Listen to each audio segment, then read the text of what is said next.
Halo Lovers, balik lagi di Perbama Talk episode 4. Halo semua, aku Nawa Alia Zara dari Angkatan Semarang jurusan Psikologi. Nah, kali ini aku bakal nemenin kalian semua buat mewawancarain narasumber yang sangat spesial di hari ini. Narasumber kita pada hari ini tuh udah sering banget tahu mandir-mandir di instastory-nya Perbama, di feeds-nya Perbama. Kira-kira siapa ya? Yuk langsung aja kita kenalan sama narasumber kita. Itu Bani. Halo Bani. Halo.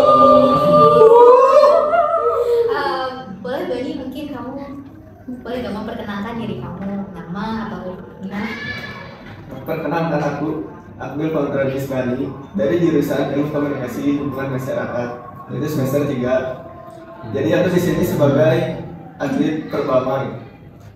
Sekedar informasi nih buat teman-teman semua, Bani itu tuh atletnya Perbama yang sangat-sangat berprestasi ya. Dia sudah banyak menyumbangkan medali nih buat Perbama, mulai dari emas, perak dan juga perunggu. Terakhir Bani ini tuh memenangkan turnamen antar PTKIN nasional ya, di turnamen SSC. Dia dapat juara 1 di kategori ganda putra. Kira-kira penasaran gak sih teman-teman semua gimana sih seorang Bani itu bisa menghasilkan banyak prestasi? Kira-kira apa aja sih yang dia lakuin bisa jadi atlet yang berprestasi? Mungkin Bani boleh aja kita masuk ke sesi pertanyaan. Ya, boleh. Oke, untuk pertanyaan pertama nih, ada pertanyaan dari teman-teman juga dari kumpulin ya. Kapan sih kamu main badminton pertama kali dan gimana sih ceritanya kamu bisa terjun nih ke dunia badminton? Jadi kalau awal mula badminton sih dari 5 tahun lah, 5 tahunan. Jadi dulu tuh kan yang latihan kakak gitu kan, kakak juga ada sih dari sini Perbama. Jadi dulu tuh cuman ikut nganter latihan, ikut ke gor doang gitu. Jadi pas ya latihan udah beres latihan, nah baru Bani megang raket, tetepakan sama si bapak gitu. Terus gak lama-lama mulai dimasukin tuh sama si bapak latihan. Soalnya dari awal itu juga kata si bapak tuh udah langsung kena gitu. Jadi udah mukul pak tuh langsung kena. Jadi udah ada feel-nya duluan gitu. Ini anaknya cocok deh buat ya, main. Buat jadi atlet. Iya, kayak gitulah. Sebelumnya aku penasaran nih, kan kamu bilang kakak kamu yang duluan buat latihan badminton gitu. Kalau dari orang tua kamu sendiri tuh pemain badminton juga kan atau gimana? Orang tua sih enggak ada basic olahraga malah. Kayak si mama si bapak nggak ada yang olahraga. Terus kakak kamu mau buat mau dengan sendirinya? Jadi dulu tuh sebenarnya 2 olahraganya tuh dimasukin badminton sama renang. Nah, tapi renang nggak kuat dingin. Akhirnya apa karena Bandung dingin ya? Jadi jadi disuruh pilih mau badminton atau mau renang. Pilihnya badminton. Dari umur 5 tahun. Dari umur 5 tahun. Itu udah langsung masuk klub atau gimana? Belum. Langsung masuk klub. Klubnya SGS dulu, SGS PLN. Nggak sih, belum SGS PLN, dulu tuh SGS elektrik. SGS elektrik. Oke. Kita next aja ya ke pertanyaan kedua. Kan sebagai atlet itu pastinya nggak langsung main latihan tanding dapat juara gitu kan, pasti ada prosesnya dulu gitu, dan nggak juga langsung menang gitu. Kira-kira kapan sih momen pertama kamu mendapatkan medali? Itu di kategori apa, umur berapa, dan apa sih rasanya pertama kali menjadi seorang pemenang? Dulu sih pertama juara ya waktu di Bogor kalau nggak salah, tapi tahunnya lupa. Nggak tahu 2014, nggak tahu 2015 itu dulu tuh di Bogor. Itu tuh masih usia dini juara. Itu pertama kali juara 3. Terus apa aja sih tadi? Tingkat apa juara 3-nya? Tingkatnya se-Jawa Barat sih dulu. Kategori usia dini putra. Tunggal main. Tunggal putra. Nggak ganda. Jadi perasaan pertama juara sih kayak dulu masih kecil gitu, jadi kayak biasa lah. Kamu bisa biasa aja. Kamu gak ada rasa kayak wah aku juara 1 gitu, nggak ada. Bukan juara 1. Oh iya sih. Maaf saya salah. Kayak gitu sih perasaan ya masih kecil gitu, jadi belum ngerasain gimana. Terus respon orang tua kamu gimana pas? Kalau dari orang tua yang pasti bangga sih kelihatannya. Apalagi pertama juara kan. Oke. Next aja ya. Gimana sih persiapan kamu sebelum mulai pertandingan gitu? Apa yang kamu lakuin sebelum kamu masuk ke lapangan? Ya. Sebelum ke lapangan ya pastinya latihan dulu ini, ngesiapin fisik, ngesiapin teknik kayak gitu. Kalau untuk deg-degan ya pasti ada lah, apalagi kan ada tekanan gitu untuk pengen jadi juara, ya untuk deg-degan pasti ada kayak gitu. Terus cara kamu mengurangi deg-degan kamu gimana? Apa diem aja atau kamu pemanasan? Caranya ya itu pemanasan. Pemanasan. Soalnya kan deg-degan itu di awal doang, jadi pas sudah tutup makan udah main berapa poin gitu, nah itu udah mulai berkurang gitu. Akhirnya paling deg-degan lagi sih poin akhirnya. Karena harus menang ya setiap setnya. Itu kalau apalagi misalnya kan kalau rame poinnya iya iya deket ya 20 sama gitu. Aduh gimana nih, saya harus menang gitu. Kalau misalnya di awal game itu tuh kamu ketinggalan jauh, itu kamu bakal kayak gimana? Kalau ketinggalan jauh ya pasti kan kalau udah 11 poin tuh ada istirahat ya. Nah itu pasti ada arahan dari pelatih. Nah dari situ dikasih tahu harus mainnya kayak gimana. Kan kadang lagi main juga kan kadang kita ngeblank gitu ya, aku ngeblank. Jadi dikasih tahu kan sama pelatih harus gini. Akhirnya bisa gitu keluar dari tekanannya itu. Paling kayak gitu. Kamu pernah nggak di posisi kamu tuh udah ketinggalan jauh nih kayak 7-0 gitu. Terus pernah nggak itu tuh di posisi kamu jadi ngebalikin jadi 7-0 jadi kayak 11-0, 11-7 gitu. Pernah nggak kamu balikin keadaan kayak gitu sama itu pertanding? Pernah sih. Itu Pasti ada aja. Pas kapan sih yang kamu ingat? Yang paling ingat tuh pas yang di Bogor juga, tapi ini bukan ini 2020 lah, 2020-an. Jadi itu tuh set ketiga di 8 besar. Set ketiga tuh ketinggalan 20-14.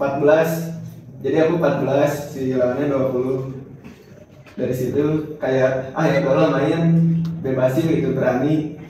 Jadinya ini sudah jadi 20 sama, tapi menangnya 23-21. Oh, berarti kuncinya itu berani ya. Kuncinya ya main ya. Bukan berani. Lagi tuh guys, dengerin tuh buat kalian yang pengen jadi atlet dan pas di posisi kalian tuh ngerasa ketinggalan poin, kalau dari Gani itu kayak hadapi main gitu, dan jangan mau kalah ya. Iya. Jangan mau kalah. Oke, keren banget sih Bani. Kan sekarang ini kamu udah mahasiswa ya. Itu tuh pasti bakal sibuk ya mahasiswa dengan tugas-tugasnya gitu. Nah, kamu sebagai seorang atlet, gimana sih cara kamu ngebagi waktu antara kuliah kamu, latihan sebagai atlet, atau mungkin kamu punya kegiatan lain di luar? Gimana sih cara kamu ngebagi waktu itu? Bagi waktu sih. Jadi kan kalau kuliah mah dari kebanyakan sekarang kan pagi ya. Jadi kayak dari Senin sampai Jumat emang banyaknya kuliah pagi. Terus dari jadwal latihan Perbama itu kan Senin, Kamis, Sabtu. Jadi tiap hari Senin, tiap hari Kamis tuh bawa raket dulu. Jadi kuliah dulu, habis kuliah langsung ke gor latihan. Rutin latihannya gitu? Ya rutin, kalau lagi mau sih. Jadi atlet nggak boleh males ya. Harus rajin latihan biar juara. Oke. Mungkin next aja ya. Iya, boleh. Kamu pernah gak sih kepikiran bosen gitu main badminton? Jadi capek main badminton, latihannya berat gitu. Aku mau berhenti aja lah, mau nyari lain. Pernah kepikiran kayak gitu enggak? Kalau bosen mungkin pernah ya, tapi kalau kepikiran buat berhenti nggak pernah sih. Kalau kepikiran berhenti mah, tapi kalau bosen ya pernah lah. Itu gara-gara apa bosennya? Ya bosen kan tiap hari dari dulu, apalagi kan sebelum kuliah latihan tuh pagi sore, paling si liburnya tuh hari Sabtu sore sama Minggu. Jadi latihan dari Senin sampai Jumat tuh pagi sore, Sabtu pagi doang. Nah baru libur, kan udah pasti gitu. Jadi yang ngelihatnya kok lagi, lapang lagi, iya. megangnya teh raket lagi gitu ya, nggak boleh megang lagi gitu. Iya. Itu cara kamu ngilangin bosannya kamu sampai kamu konsisten kayak gitu sekarang gimana? Ngilangin bosannya sih ya refreshing kayak gitu. Hari Sabtu Minggunya Jalan-jalan. maksimalin lah jalan-jalan. Ini kemana? Gue mau. Terus kan kalau nggak latihan juga kerasa gitu. Yang biasanya bareng sama teman, ini nggak sama teman kan sama jenuh juga. Jadi ya itu sih, makanya terus pengen latihan. Oh, sebelumnya aku mau nanya nih, kamu latihan itu tuh tempatnya asrama kayak gitu atau kayak pulang pergi kamu datang ke GOR terus pulang lagi atau nginap? Iya, yang dari luar kota asrama, tapi kalau aku kan di Bandung jadi pulang pergi aja. Oh, pulang pergi aja. Kayak nginap tadi soalnya kamu bilang bosan. Kalau nggak sama teman bosan, ada teman juga bosan lagi nggak ya? Oke. Terus pertanyaan selanjutnya, kan tadi kamu juga sempet kayak bilang kamu bosan, iya, tapi kalau buat milih berhenti tuh nggak pernah gitu. Kan pastinya kayaknya kamu tuh semangat gitu buat main badminton ini. Faktor apa sih yang bikin kamu semangat jadi atlet? Atau ada nggak support sistemnya? Faktor yang buat semangat sih, ya pasti dari orang tua ya, udah mau ngebiayain, udah mau nganter, ya itulah yang buat semangatnya. Terus emang kepengen dari diri sendiri juga, pengen jadi juara kayak gitu. Terus kalau untuk support system ya beda-beda sih. Beda-beda gimana nih? Beda-beda gimana ini? Ya yang pasti support system keluarga lah itu yang pasti. Oke. Yang kedua teknologi sendiri.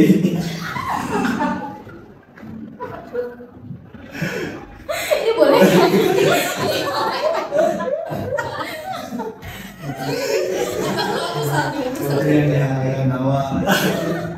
Oh boleh.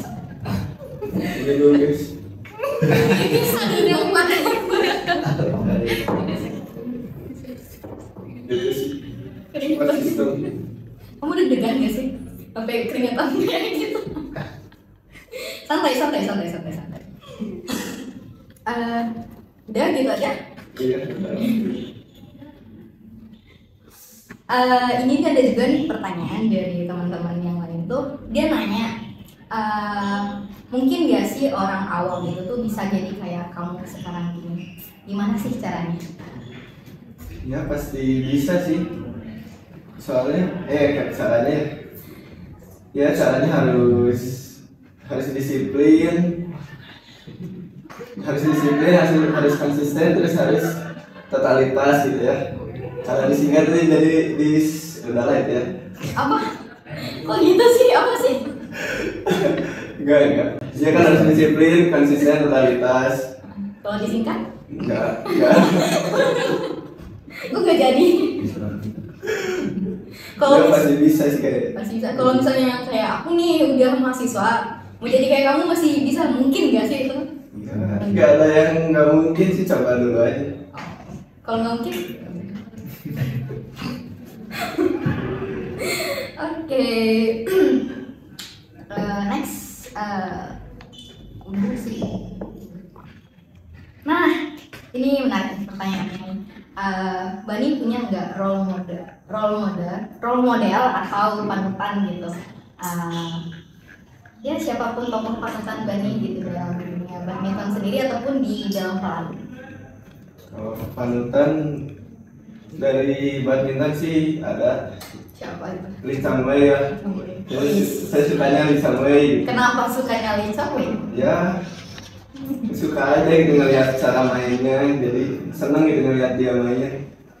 Makanya pengen bisa main gitu, mainnya kayak Lee Chang Wei, tapi nggak kesampaian. Kok bisa nggak kesampaian? Masih jauh lah. Kan kata kamu nggak ada yang nggak mungkin. Terus kok bisa kesampaian? Ya mungkin latihannya masih kurang gitu, latihan dari aku sendirinya kurang banyak. kurang maksimal. Oh, kurang maksimal. Keren kurang banyak. Selain Lee Chang Wei ada lagi nggak kira-kira yang lain? Kalau sekarang sih lagi suka ke Axelsen ya. Kenapa tuh? Ya, seneng ya dia. Jawaban kamu tuh kayak seneng sih, seneng. Iya, suka aja. Cara mainnya simpel gitu, jadi nggak ribet. Ngeliatnya juga kan enak dilihat gitu kayak gitu. Selain badminton nih, kamu ada nggak sih tertarik ke olahraga lain dan pernah punya niat nggak buat fokus ke olahraga itu? Nggak ada sih ya, paling dulu kan renang, emang dulu juga renang terus seneng gitu, cuman nggak terlalu suka sama renang, jadi udah badminton aja sih, nggak ada olahraga lain. Nggak ada olahraga lain. Aku mau nanya nih, kamu kan tinggi ya, tinggi itu tuh bener nggak sih? Kan katanya kalau misalnya renang tuh bikin tinggi. Nah kalau badminton itu nggak bikin tinggi apa enggaknya? Kayaknya nggak ada sih, cara kan lancar-lancar juga. Oh nggak tinggi suaranya guys. Aku main badminton dari SMP nggak tinggi. Berarti ngaruh? Kok dia aku nggak? Faktor gen ya? Ya, Faktor gen sih. Kamu keluarganya tinggi semua? Ya tinggi sih, pada tinggi ke. Cuma si mama lah nggak terlalu tinggi. Kalau si bapak, si adik juga tinggi. Tingginya berapa sih kamu tuh? 178 segitu kan. Oh, hampir 2 meter guys, hampir 2 meter. Aku 1,5 gitu. Oke, mungkin selanjutnya tuh kan kamu ini atletnya kemarin itu tadi kan kamu cerita kamu tuh di SGS PLN Bandung gitu. Kenapa sekarang itu tuh kamu nggak lanjut buat sampai ke atletnya Indonesia terus bertanding atlet nasional, nggak bertanding sampai ke internasional juga? Nah jadi cerita deh. Ya boleh cerita. Jadi kan kesempatan itu sebenarnya ada di tahun 2022 kemarin. Jadi kesempatan terakhir buat masuk pelatnas lah istilahnya, jadi ada seleknas gitu. Nah kan sebelum seleknas itu ada kejur pro. Nah jadi pas waktu di tahun 2022 itu ikut kejur pro, tapi pas lagi pertandingan kejur pro-nya itu lagi sakit gitu. Jadi langsung kalah di babak pertama. Dari situ tuh kayak sempat frustasi sih dari situ tuh. Jadi kayak udahlah nggak mau badminton gitu. Terus karena bukan nyerah sih, karena kesel gitu. Kayak giliran kejur pro kan ya penting gitu, sakit. Padahal sakit waktu itu tuh sakit kena lambung gitu. Jadi kan udah latihan sampai capek, jadi kayak udah males gitu, jadi udah ada pikiran udah nggak mau ikut turnamen. Ya kalau latihan masih mau, cuman turnamen udah nggak mau. Nah makanya dari situ mulai ke ini daftar ujian mandiri ke sini ke UIN. Nah dari situ jadi udah nggak terlalu fokus lagi jadi paling badminton cuman main-main doang, hiburan. Kalau untuk turnamennya udah jarang ikutan. Baru ikut lagi itu pas tahun 2023 yang dari UIN sendiri PTKIN kemarin yang di Jember. Kejuaraan apa ya? Kejuaraannya porsi Jawara. Nah itu tuh baru ikut turnamen lagi di situ. Juara enggak itu tuh? Alhamdulillahnya juara 1 di sana. Sudah Keren banget. Mungkin satu pertanyaan terakhir gitu ya. Kira-kira kamu punya pesan nggak buat penonton-penonton yang lain? Melihat dari gimana proses kamu selama ini dari kamu kecil bisa sampai ke titik ini, boleh dong ngasih pesan ke penonton yang lain? Pesan jadi motivator ini tuh. Kan narasumber yang sangat spesial, jadi kamu harus bisa memberikan motivasi terbaik buat penonton. Motivasi terbaik. Bentar. Boleh. Ya pokoknya jangan pernah takut untuk gagal. Jadi apapun yang dicita-citakan lakuin dulu aja, jangan takut gagal. Ya rezeki mah nggak akan kemana itu. Siap. Tuh. Ya Itulah kata-katanya. Lumayan deh motivasi. Kata-kata hari ini. Kata ya teman-teman. Soal yang penting usaha aja dulu, soal juara tuh udah ada yang atur gitu. Oke, mungkin Terima kasih banyak Bani udah mau berbagi pengalamannya buat kita semua yang ada di sini. Terima kasih teman-teman semua yang sudah menonton. Jangan lupa apa? Like, comment, and dan subscribe. See you.